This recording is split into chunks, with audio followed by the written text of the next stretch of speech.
Fala galera, bem-vindo a mais um episódio do Betas. Eu sou o Alberto Bueno e hoje a gente vai falar sobre uma das coisas que gera mais confusão dentro da escalada, que é o próprio conceito de força.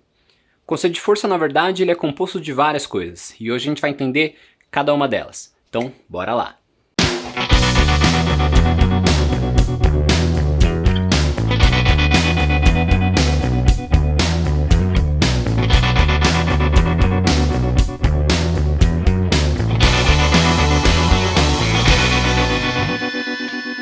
Bem, eu já falei aqui no canal que a escalada não depende só de força. Você precisa de técnica, flexibilidade, uma boa leitura de vias, você precisa de resistência, você precisa de várias coisas.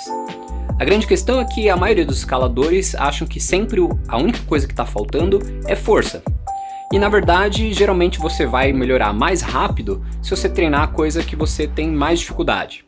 Eu fiz um outro vídeo inteiramente sobre isso, que é conhecido como o princípio do elo mais fraco. Mas beleza, embora não seja o único fator que vai influenciar a sua escalada, a força é sim um fator extremamente importante, porque não tem como você, afinal, ignorar um sintoma muito claro, que é o seu braço ficar bombado, o seu braço ficar cansado porque você está fazendo muita força.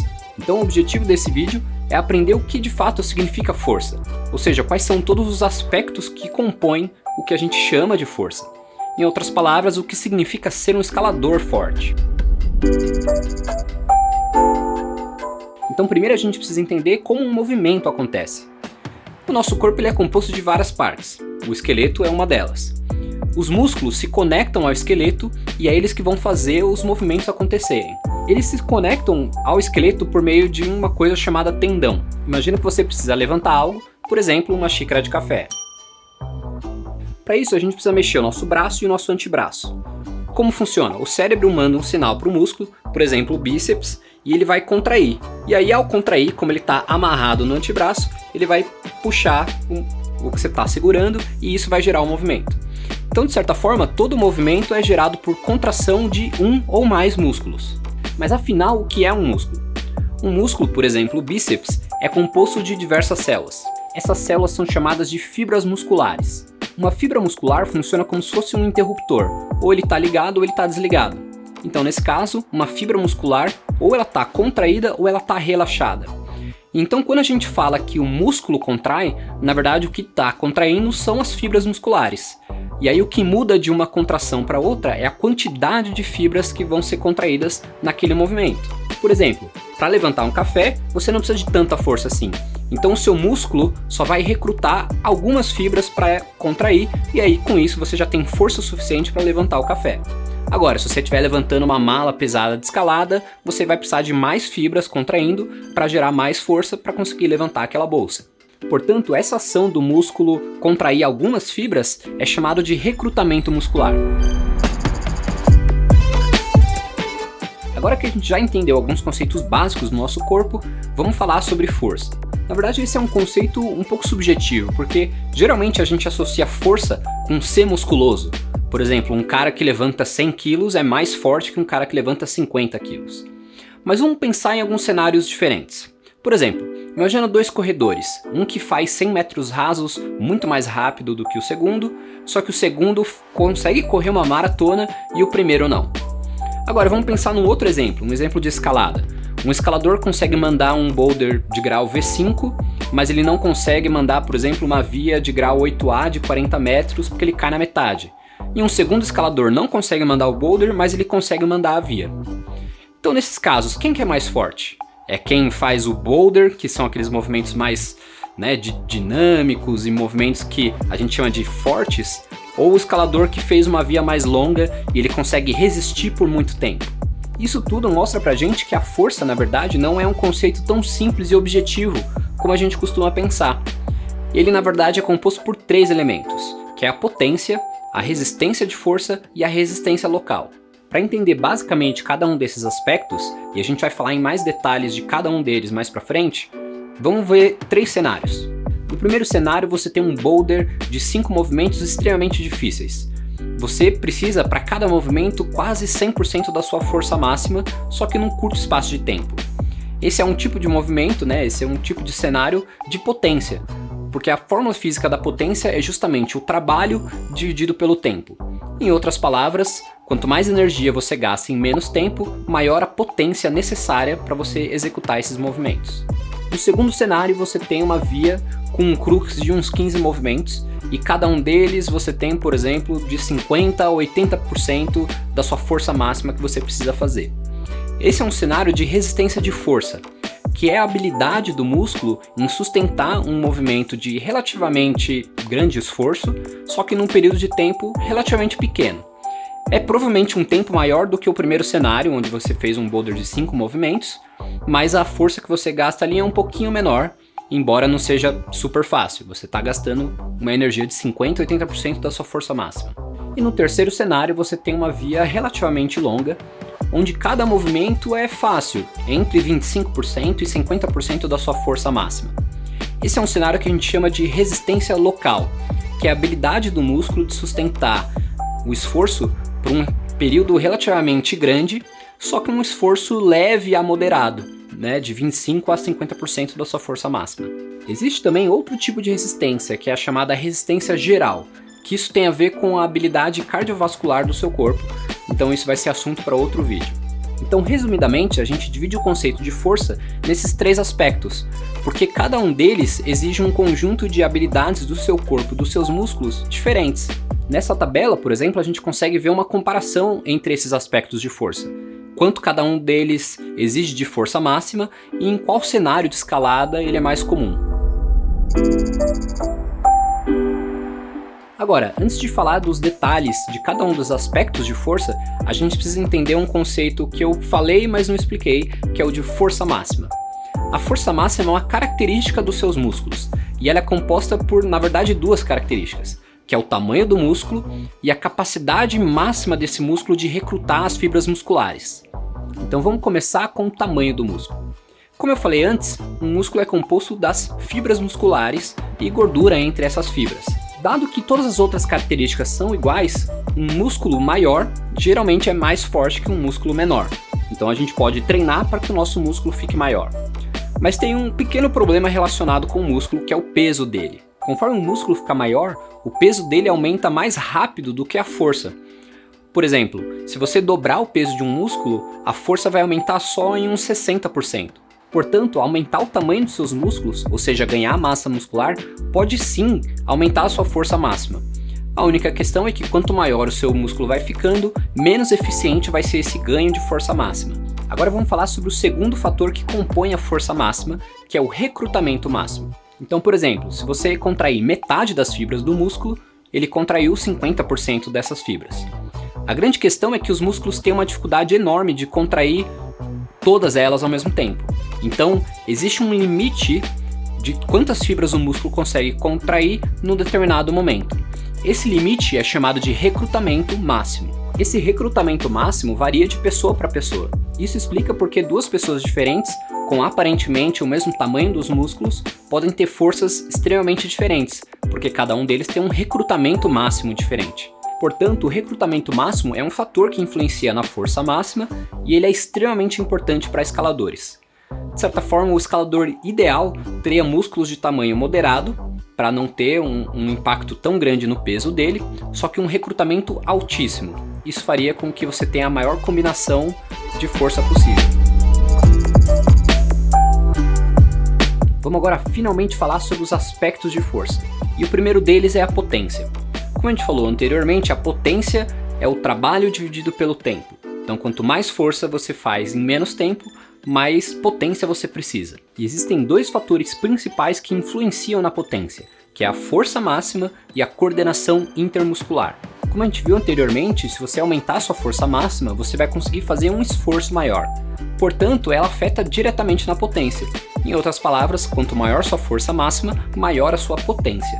O segundo fator que afeta a potência é a coordenação intermuscular.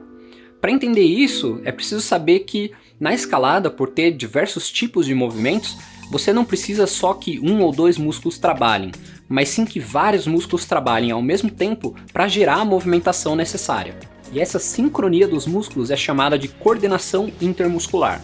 Inclusive, essa coordenação leva em consideração também os músculos que envolvem as nossas articulações, Ou seja, não só os músculos grandes como o bíceps, o tríceps, as costas, mas também os músculos menores que estão em toda parte do nosso corpo, que atuam de forma a estabilizar o movimento. Nesse sentido, então, a própria escalada é um dos melhores exercícios para você treinar a coordenação intermuscular, porque afinal você está treinando exatamente os tipos de movimentos que você precisa fazer, e isso vai trabalhar todos os músculos necessários para fazer esses movimentos. Imagine o peso máximo que você consegue levantar numa barra. Então você levanta essa barra uma vez e põe no chão. E aí você descansa alguns minutos, e aí você levanta a barra de novo e põe no chão. Só que você não consegue fazer isso 2 vezes seguidas, por exemplo, sem descansar. Então se você parar para pensar, isso levanta uma questão super interessante, que é: se você tem a força para levantar a barra uma vez, o que te impede de levantar ela 2 ou mais vezes na sequência sem descanso? E a resposta disso tem a ver com energia. Então antes de prosseguir, a gente precisa entender como os nossos músculos gastam energia e como eles fazem para restaurar ela. Em outras palavras, o que significa ficar cansado. A moeda que o músculo usa para contrair é a famosa ATP. Sem entrar em muitos detalhes bioquímicos, as células musculares quebram a molécula de ATP. E nessa quebra, a energia que estava guardada nas ligações químicas é liberada para o músculo usar. O grande problema é que a molécula de ATP é muito difícil de ser armazenada. Para você ter ideia, o músculo só guarda ATP o suficiente para fazer 5 segundos de contração máxima. Portanto, para fazer um esforço maior que 5 segundos, você precisa reabastecer essa reserva de ATP por meio de processos metabólicos. Esses processos metabólicos são divididos em 2 tipos, os aeróbicos e os anaeróbicos. O anaeróbico usa o oxigênio que está no sangue para queimar o glicogênio que está armazenado no músculo. O glicogênio, por sua vez, é uma espécie de açúcar muscular. E ele, diferentemente da ATP, é muito mais fácil de ser armazenado. Por exemplo, quando você vai iniciar uma atividade física, os músculos tendem a ter grandes reservas do glicogênio. A grande vantagem do processo aeróbico é que ele é muito eficiente. Ou seja, ele produz a maior quantidade de ATP possível a partir do glicogênio. A questão é que o processo aeróbico precisa do oxigênio, e ele vai estar disponível por meio do sangue que passa no músculo. O problema é que o sangue nem sempre vai estar disponível no músculo, como a gente vai ver daqui a pouco. Nessas situações onde você tem pouco oxigênio, o músculo gasta ATP mais rápido do que o processo aeróbico consegue produzir.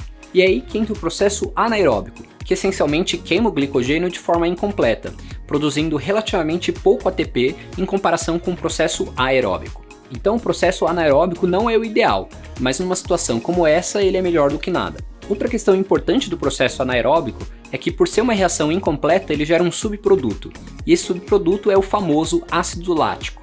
Você pode imaginar o ácido lático como um lixo da reação. E aí, se o sangue voltar a circular no músculo, esse lixo é retirado e é jogado de volta no sangue, e aí tudo bem. O problema é que a gente está num cenário onde o sangue não está circulando no músculo, e esse lixo começa a acumular, o que faz com que a reação comece a desacelerar.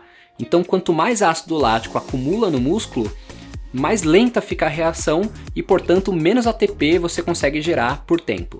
Mas agora você deve estar se perguntando, por que o sangue para de circular no músculo? E é isso que a gente vai ver agora. Os músculos são irrigados de sangue pelos chamados vasos capilares, ou de forma simples, capilares. Eles são vasos sanguíneos extremamente finos que permeiam todos os músculos. Quando o músculo contrai, ele acaba apertando e deformando esses capilares, fazendo com que menos sangue chegue até os músculos. E aí, conforme mais fibras são contraídas, mais ele vai apertar esses capilares até chegar num ponto onde eles estão completamente fechados. Então, de certa forma, a quantidade de capilares que estão abertos e a quantidade de sangue que vai chegar até o músculo está diretamente relacionado com o quão contraído esse músculo está. Em uma escalada fácil, por exemplo, onde cada movimento está abaixo dos 20% da sua força máxima, os capilares estão completamente abertos. Já quando a escalada é um pouco mais difícil, colocando uma carga nos seus músculos de 20% a 50% da sua força máxima, ele vai fechar parcialmente os capilares. E aí, para compensar, o músculo começa a usar o processo anaeróbico para produzir ATP, e ele vai deixando como resíduo o ácido lático. E isso vai produzir no nosso corpo a sensação de cansaço, uma fadiga que a gente chama de ficar bombado ou ficar tijolado. E por fim, numa escalada muito mais difícil, onde a carga muscular é acima dos 50% da sua força máxima, a contração é tão grande que os vasos sanguíneos, os capilares, vão estar completamente fechados. Portanto, o que a gente informalmente chama de ficar bombado, nada mais é do que um ciclo vicioso. e esse ciclo começa quando você escala forte, e aí essa escalada vai fazer com que o seu músculo contraia tanto que ele bloqueia os capilares, e aí o sangue não chega até o músculo, fazendo com que oxigênio não chegue até o músculo. E aí ele só consegue usar o processo anaeróbico, que vai produzir pouca ATP e vai deixar como resíduo o ácido lático. Só que conforme o ácido lático vai acumulando e o sangue não está passando para retirar esse ácido lático, ele vai desacelerar o processo anaeróbico, produzindo cada vez menos ATP. E isso vai ficar nesse ciclo até então que o músculo falhe, e aí é a hora que você cai. Portanto, a circulação sanguínea e a eficiência do processo aeróbico e anaeróbico influenciam muito a sua resistência de força. Só que outro fator muito importante disso tudo é a sua força máxima, porque quanto maior a sua força máxima, menos vai acontecer esse bloqueio sanguíneo. Porque imagina que você tem duas pessoas diferentes apertando a mesma garra. Para uma pessoa que não tem uma força máxima tão grande, ela vai fazer, vamos supor, 60% da sua força máxima para segurar nessa garra. Essa força vai fazer com que os capilares dela se fechem completamente. Já para alguém que tem uma força máxima maior, ao apertar a mesma garra, ele vai fazer só, por exemplo, 30% da força máxima, fazendo com que os vasos capilares dele estejam só parcialmente fechados. Portanto, um dos melhores jeitos de você melhorar a sua resistência de força é melhorar a sua força máxima. Agora vamos falar do último aspecto de força, que é a resistência local. Primeiro, você não deve confundir a resistência local com a resistência de força. A resistência de força tem a ver com uma quantidade de movimentos relativamente pequeno, então um período de duração média, mas de uma força grande ou moderada.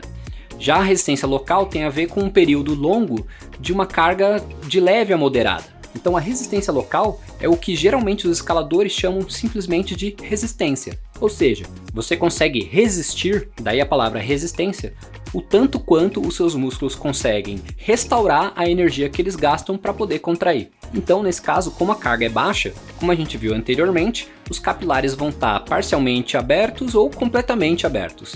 Isso vai fazer com que a forma preferida do músculo para gerar energia e restaurar ATP seja o processo aeróbico. Então a resistência local, ela depende de três fatores, que é a força máxima, a capilaridade e a eficiência do processo aeróbico. A força máxima influencia na resistência local da mesma forma que ela influencia na resistência de força, que é simplesmente se você tiver uma força máxima maior, os seus capilares vão fechar menos num determinado movimento. O segundo fator é a capilaridade. A capilaridade, essencialmente, é a quantidade e a densidade de capilares que chegam até os músculos.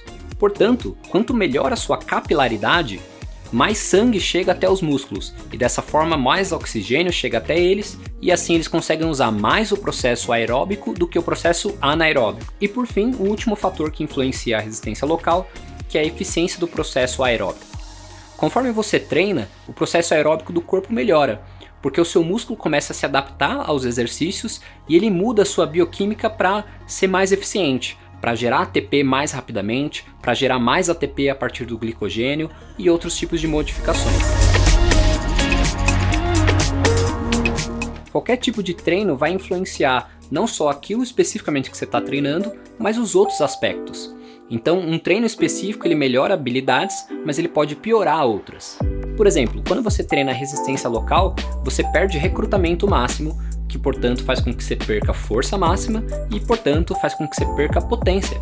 E o contrário também é verdade. Quando você treina potência, você diminui a sua capilaridade, então você piora um pouco a sua resistência local. No mundo ideal, você conseguiria treinar todas as coisas ao mesmo tempo, então você conseguiria ter todos os aspectos de força no seu máximo.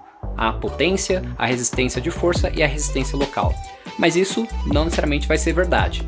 E o melhor jeito para você conseguir maximizar o ganho de todos esses aspectos é por meio de um conceito chamado periodização, só que isso vai ficar também para um outro vídeo. E por fim, agora que a gente já aprendeu todos os aspectos de força, é importante lembrar que existem alguns outros fatores que influenciam na sua força final. E esses fatores são o seu estado psicológico, as reservas autônomas e as lesões. O aspecto psicológico é extremamente importante, porque a sua força ela é totalmente sensível a ele. Se você estiver muito relaxado, você não consegue gerar tanta força. Então, quando você está mais animado, você consegue gerar mais força. E, por exemplo, em casos de estresse, você consegue gerar mais força ainda. Contudo, em casos de estresse extremo, você pode até perder um pouco de coordenação motora, embora você ganhe mais força. Em outras palavras, você pode, de certa forma, regular o seu estado psicológico para melhor se adequar ao tipo de via que você está escalando. Por exemplo, se você estiver escalando uma via positiva, extremamente técnica e delicada, é melhor que você esteja mais relaxado, porque isso vai fazer com que você tenha uma coordenação motora. Só que você vai ter menos força. Só que nesse caso você não precisa de tanta força porque é uma via mais positiva, onde você tem que prestar mais atenção nos seus pés e ter uma boa coordenação motora. Já num boulder extremamente difícil, não adianta você estar muito relaxado, você tem que estar mais animado. E aí também é onde entra o pessoal gritando come on e você tá super animado e a música, isso tudo faz com que o seu estado psicológico te deixe num estado em que você vai conseguir produzir mais força. O próximo fator é a reserva autônoma. Ela é uma espécie de mecanismo de segurança do corpo, onde ele faz com que você não consiga usar os últimos 5 ou 10% da sua força máxima de forma consciente. Você só consegue acessar esse último pedacinho de força em casos de estresse extremamente altos, onde geralmente você está lidando com uma questão de vida ou morte. Então no dia a dia o nosso corpo de certa forma proíbe a gente de conscientemente acessar essa reserva autônoma. Mas em situações de perigo ou de casos muito extremos, você acaba associando ela e usando ela de forma inconsciente. E aí você acaba tendo uma força maior. Por fim, o último fator que impacta na força muscular são as lesões, porque as lesões são de certa forma pontos fracos no músculo. E como uma certa forma de autopreservação, o músculo acaba então diminuindo a sua força máxima para fazer com que essa lesão não piore. Então, quando você está lesionado, você tem a sensação de ficar mais fraco, porque na verdade é o seu músculo diminuindo a sua força máxima e recrutando menos fibras para que essa lesão não aumente e você não chegue numa lesão de longo prazo, por exemplo. É por isso também que quando você treina demais, que é o famoso overtraining, você chega numa carga nos seus músculos tão grande que ele começa a diminuir a força máxima porque você não está descansando o suficiente. Então, de certa forma, se você treina muito, você fica cada vez mais fraco. Então é isso, galera, com isso a gente fecha todos os conceitos de aspectos de força e o grande objetivo desse vídeo é fazer com que não só você entenda quais são os aspectos de força, mas que agora isso te ajude a escolher melhor que tipo de treino fazer. Porque sem entender esses conceitos, é muito comum os escaladores fazerem treinos que às vezes não estão trabalhando o objetivo dele. Então ele acha que ele está trabalhando resistência, mas ele está trabalhando resistência de força. Ou ele acha que ele está trabalhando potência, mas ele está trabalhando resistência. Então se você entender bem esses conceitos, você vai conseguir treinar exatamente o que você precisa na hora que você precisa. E se você gostou desse vídeo, deixa aqui o seu like, o seu comentário, se inscreve aqui no canal e continue acompanhando que tem muita coisa boa vindo por aí, beleza? Então a gente se vê no próximo vídeo. Come on!